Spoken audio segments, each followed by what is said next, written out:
लोक प्रधान न्यूज़ में आप सभी का स्वागत है। जैसा कि हम और आप सब जानते हैं कि पिछले कुछ दिनों से सोलापुर शहर में एक चर्चा का विषय बना हुआ है ये दमानी नगर का रेलवे ब्रिज। जी हाँ, इस दमानी नगर का जो ब्रिज का जो गिरने का काम है वो लगभग आज से ही शुरू हुआ है। इस ब्रिज के ऊपर की जो आवाजाही है वो पूरी कंप्लीट पूरी तरह से लोगों के लिए, आम पब्लिक के लिए बंद कर दी गई है। और यहाँ पर पिछले कुछ हफ्तों से, पिछले कुछ महीनों से आप देख सकते हैं लोग यहाँ पर जब गुज़रते हैं तो यहाँ पर एक सेल्फ़ी लेना उनके लिए अनिवार्य हो जाता है। बिल्कुल ठीक, बिल्कुल सही बात है।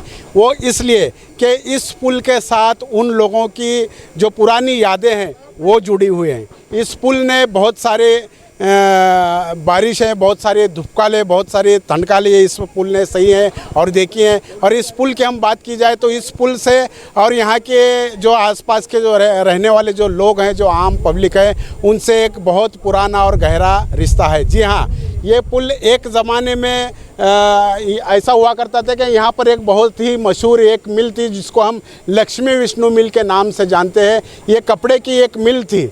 यहाँ पर कपड़े का उद्योग चलता था, बहुत बड़े पैमाने पर यहाँ पर कपड़ा तैयार किया जाता था और उस कपड़े को बाहर देशों में यहाँ पर एक्सपोर्ट किया जाता था। और यहाँ पर उस मिल में जो काम करने वाले जो लोग हैं, जो मज़दूर होते थे, वो यहाँ पर जैसे दमानी नगर हुआ, सेठे बस्ती हुआ और यहाँ पर बहुत सारी ऐसे नगर और गांव देहात है और आजू बाजू के जो लोग रहने वाले वो इस मिल में काम कर चुके हैं। इस मिल के मज़दूर वो कहलाते थे। जब कभी इस मिल की जो मजदूरी होती थी, उस मिल का जो पेमेंट हुआ करता था, हर महीने के 10 तारीख को इस मिल का पेमेंट हुआ करता था। और उस पेमेंट के दिन यहाँ पर एक बाज़ार लगता था जो एक मेले के तरह ही हुआ करता था। जब उन मज़दूरों का पेमेंट होता था, उनकी तनख्वाह होती, तो वो मज़दूर अपने घर वालों के साथ आकर इस बाज़ार में इसी रास्ते से गुज़रते जब वो लगभग 18 या 20 साल के उम्र के लगभग रह चुके होंगे, जो यहाँ पर वो मजदूरी किया करते थे। और उन्हीं लोगों की एक याददाश्त इस ब्रिज के साथ जुड़ी हुई है और इसी ब्रिज पर वो लोग आवाजाही करते थे। इस ब्रिज से उनका पुराना लगाव था। इस ब्रिज से वो अपने परिवारों के साथ आया जाया करते थे। और इसी ब्रिज के ऊपर से लेकर भैया चौक का जो वहाँ का जो रास्ता है, उस भैया चौक के रास्ते पर यहाँ पर एक बाज़ार हुआ करता था। उस बाज़ार में बहुत सारी मिठाइयाँ, बहुत सारे कपड़ों की दुकानें, खिलौनों की दुकानें हुआ करती थी। बहुत सारे सोलापुर के टॉवेल्स यहाँ पर बिक्री के लिए आया करती थी। और यहाँ के जो मज़दूर हैं, अपनी जो तनख्वाह होती थी हर महीने के 10 तारीख को, उसी तनख्वाह से यहाँ पर वो अपनी ख़रीदारी पूरा करते थे। और उनकी जो बचपन की जो याददाश्त है वो आज इसी पुल से जुड़ी हुई है। और लगभग ये जो ब्रिज था ये 1922 में, आप मेरे पीछे देख सकते हैं, 1922 में ब्रिटिशों द्वारा इस ब्रिज का निर्माण किया गया था। और अब जैसा प्रशासन की ओर से 14 दिसंबर को लगभग इस ब्रिज को पूरी तरह ध्वस्त किया जाएगा। और ये ऐतिहासिक ये जो पुल है, इस पुल को पूरी तरह से ध्वस्त किया जाएगा। ऐसी जानकारी हमको रेलवे प्रशासन और नेशनल हाईवे अथॉरिटी की तरफ से ऐसी जानकारी हमको मिली है। और इसी के चलते यहाँ इस पुल के ऊपर की जो आवाजाही है ये पूरी तरह से आज से पूरी तरह से बंद कर दी गई है। और पिछले 1 वर्षों के लिए, अगले आने वाले 1 वर्षों के लिए यहाँ की आवाजाही पूरी तरह से बंद हो चुकी है। और प्रशासन की ओर से ये कहा जा रहा है कि लगभग आने वाले 1 साल के भीतर इस पुल को दोबारा निर्माण किया जाएगा।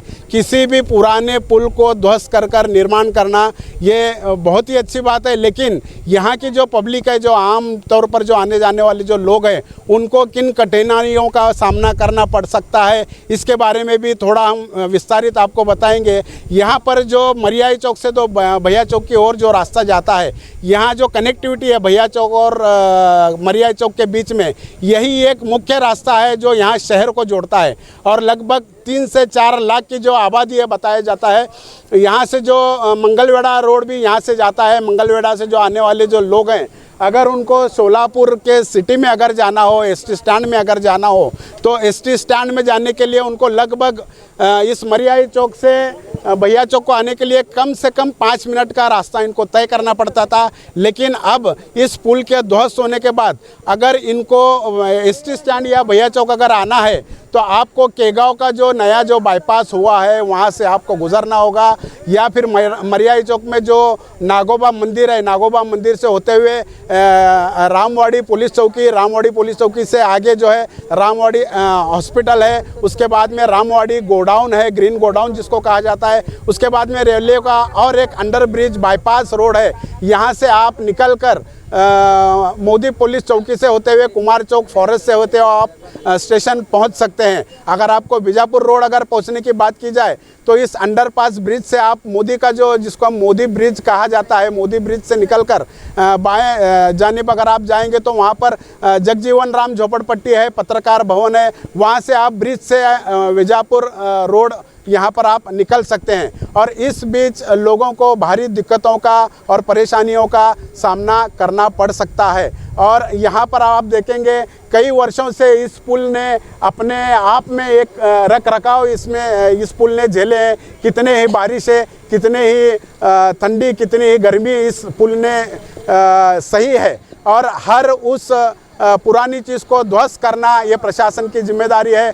तो लगभग 1922 में बना ये पुल 14 दिसंबर 2025 को ढहाया जाना है। और इस पुल को गिराने में प्रशासन के कई लोग जो जैसे नेशनल हाईवे अथॉरिटी हो, फिर रेलवे प्रशासन के कुछ लोग और उनके अधिकारी हैं, इन अधिकारियों की देखरेख में इस पुल को गिराया जाएगा।